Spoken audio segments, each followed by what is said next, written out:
श्री स्वामी समर्थ. हर हर महादेव. भगवान भोलेनाथांच्या कृपेने तुमच्या सर्व इच्छा मनोकामना पूर्ण हो.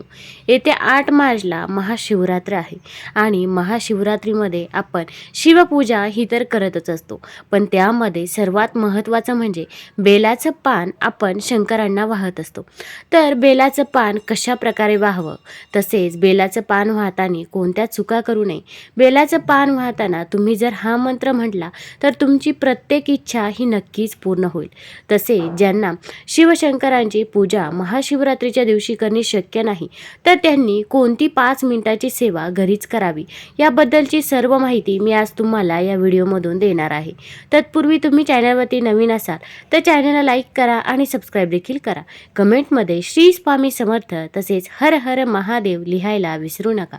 देव आणि दानवांनी केलेल्या समुद्रमंथनावेळी विषाचा कलश बाहेर आला. जगत कल्याणासाठी महादेवांनी ते विष प्राशन केलं.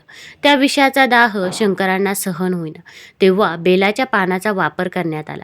बेलाच्या पानामुळे विषाचा दाह कमी झाला. बेलाच्या पानात विष निवारण करणारे गुण असतात. तेव्हापासून शिवपूजनात बेलाचे पान वाहण्याची परंपरा सुरू झाली असे सांगितले जाते. एका अन्य पौराणिक कथेनुसार बेलाची 3 पाने ही महादेव शिवशंकरांच्या 3 नेत्रांचं प्रतीक आहे. त्यामुळे बेलाच्या पानाचे अधिक महत्त्व असल्याचे सांगितले जाते. बेलाचे केवळ 1 पान अर्पण केले तरी शिवशंकरांचे कृपा आशीर्वाद आपल्याला प्राप्त होतात, म्हणून त्यांना आशुतोष म्हटलं जातं अशी मान्यता आहे.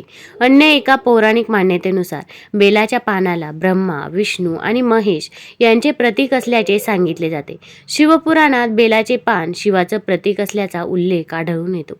बेलाच्या झाडाखाली शिवलिंगाची स्थापना करून नियमितपणे त्याचे पूजन केल्यास महादेवाचे विशेष शुभ आशीर्वाद प्राप्त होतात. एका पौराणिक कथेनुसार एकदा पार्वती देवीच्या घामाचे काही थेंब पृथ्वीवर पडले आणि त्यातून बेलाच्या झाडाची निर्मिती झाली. बेलवृक्षाच्या मुळाशी गिरिजा देवी, खोडात महेश्वर देवी, फांद्यांमध्ये दक्षायिनी देवी, पानांमध्ये पार्वती देवी, फुलांमध्ये गौरी देवी आणि फळांमध्ये कात्यायनी देवीचा वास असतो अशी मान्यता आहे. तसेच यामध्ये महालक्ष्मी देवीचा वास असतो असेही सांगितले जाते. शिवपार्वती पूजनात अर्पण केलेल्या बेलाच्या पानामुळे दोन्ही देवांचे शुभ आशीर्वाद लाभतात. त्यामुळे आपल्याला या महाशिवरात्रीच्या दिवशी बेलाचं 1 पान हे शिवलिंगावरती आवर्जून अर्पण करायचं आहे. पण ते कशा प्रकारे अर्पण करावं? बेलपत्र शिवशंकरांना नेहमी उलटे अर्पण करावे. बेलपत्राचा गुळगुळीत भाग आतील बाजूस म्हणजेच शिवलिंगाच्या दिशेने असावा. बेलपत्रामध्ये वज्र आणि चक्र नसावेत. बेलची पाने 3 ते 11 पानांची असतात. त्यामध्ये जितकी पत्र असतील तितकी ती भगवान शंकरांना अर्पण केल्याने अधिक लाभ होतात. आपण 3 पानांचं बेलपत्र हे अर्पण करतो, पण जर तुम्हाला 4 पानांचं किंवा 5 पानांचं बेलपत्र तुम्हाला मिळालं तर तुम्ही शुभ आहेत असं समजा आणि ते पान शिवशंकरांना अर्पण करा. यामुळे तुमची जी काही इच्छा आहे, जी काही मनोकामना आहे ती नक्कीच पूर्ण होते असे म्हणतात. तसेच आपण हे बेलपत्र अर्पण करताना आपल्याला एका मंत्राचा जप करायचा आहे की ज्यामुळे आपण जे बेलपत्र अर्पण करत असतो त्याचे पुण्यफळ हे आपल्याला नक्कीच मिळतं. तर तो मंत्र असा आहे की त्रिदल त्रिगुणाकार त्रिनेत्र च त्रिधायुतम त्रिजन्म पापसंहार बिल्वपत्रम शिवार्पणम असा मंत्रोच्चार करावा असे सांगितले जाते. याचा अर्थ असा की 3 गुण, 3 नेत्र, त्रिशूळ धारण करून 3 जन्मांचे पाप हरणाऱ्या शिवाला हे त्रिदल बेलपत्र अर्पण करतो. रुद्राष्टाध्यायी मंत्राचे उच्चारण करून बेलाचे पान अर्पण करण्याला विशेष महत्त्व प्राप्त होते असे सांगितले जाते. आणि जर तुम्हाला हा मंत्र म्हणणे शक्य नसेल तर तुम्ही ओम नमः शिवाय, ओम नमः शिवाय या मंत्राचा उच्चार करत देखील बेलपत्र अर्पण करू शकता. पण आपल्याला महाशिवरात्रीच्या दिवशी शिवलिंगावरती बेलपत्र हे आवर्जून अर्पण करायचंच आहे. यामुळे तुमची जी काही इच्छा आहे, कठीणातली कठीण कोणतीही इच्छा असो ती नक्कीच पूर्ण होईल. तुम्हाला जर मंदिरामध्ये बेलपत्र अर्पण करणे शक्य नसेल तर तुम्ही घरी देखील बेलपत्र अर्पण करू शकता. घरी शिवलिंगावरती आपण बेलपत्र अर्पण करायचं आहे, कारण की मंदिरामध्ये खूप गर्दी असते आणि महाशिवरात्रीच्या दिवशी काही सेवा मग करणे शक्य होत नाही. अशा वेळी तुम्ही घरी ही सेवा करू शकता किंवा तुम्ही आजपासून देखील मंदिरामध्ये शिवलिंगावरती बेलपत्र अर्पण करायचं करायला सुरुवात केली तरी पण तुमची इच्छा जी काही आहे ती भगवान भोलेनाथ हे नक्कीच पूर्ण करतील. तसेच जर आपल्याला बेलपत्र हे मिळालं नाही तर तुम्ही शिवलिंगावरती असलेलं बेलपत्र देखील अर्पण करू शकता.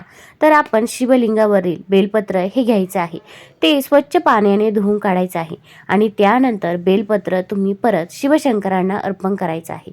कारण की बेलपत्र हे कधीही शिळे होत नाही. बेलाच्या पानांचे आरोग्याच्या दृष्टीनेही महत्त्व आहे.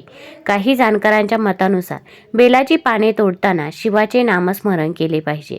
याशिवाय चतुर्थी, अष्टमी, नवमी, चतुर्दशी, संक्रांत आणि अमावस्या या तिथींना तसेच सोमवारी बेलाची पाने तोडू नये.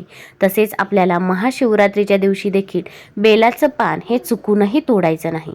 तुम्हाला पूजेसाठी बेलपत्र घ्यायचं आहे तर तुम्ही ते अगोदरच्या दिवशीच तोडून ठेवा, पण महाशिवरात्रीच्या दिवशी आपल्याला बेलपत्र हे तोडायचं नाही. तसेच ज्या बेलपत्राला 1 पान आहे किंवा 2 पाने आहे असे बेलपत्र देखील पिंडीवरती अर्पण करायचं नाही. तर ज्या बेलपत्राला 3 पाने आहे असंच बेलपत्र महादेवांना अर्पण करायचं आहे किंवा 4 पाने देखील चालतील, पण 1 किंवा 2 पान असलेलं बेलपत्र हे अर्पण करायचं नाही. तसेच ज्यांना सेवा करणे शक्य होत नाही तर त्यांनी शिवलीला अमृतमधील 11वा अध्याय पठण करायचा आहे. या अध्यायाचे खूप महत्त्व आहे. आपल्याला रुद्राभिषेक करणे शक्य नसेल, तुम्हाला जमत नसेल किंवा शिवरात्रीच्या दिवशी वेळ मिळाला नाही तर तुम्ही शिवलीला अमृतमधील 11वा अध्याय जरूर पठण करावा. तुम्हाला जर मासिक धर्म असेल किंवा सूतक असेल तरी पण तुम्ही हा अध्याय श्रवण करू शकता. आणि ज्यांना पठण करणे शक्य असेल तर त्यांनी आवर्जून पठण करावा. कारण की आपल्याकडून जर बाकीच्या सेवा होत नसेल तर तुम्ही हा अध्याय जरी पठण केला तरी पण आपल्याला रुद्रानुष्ठानाचे पुण्यफळ हे प्राप्त होत असते. तुम्हाला अगदी हा अध्याय पठण करणे शक्य नसेल तर तुम्ही श्रवण केला तरी पण चालेल, तरी पण त्याचे पुण्यफळ हे तुम्हाला नक्कीच प्राप्त होणार आहे.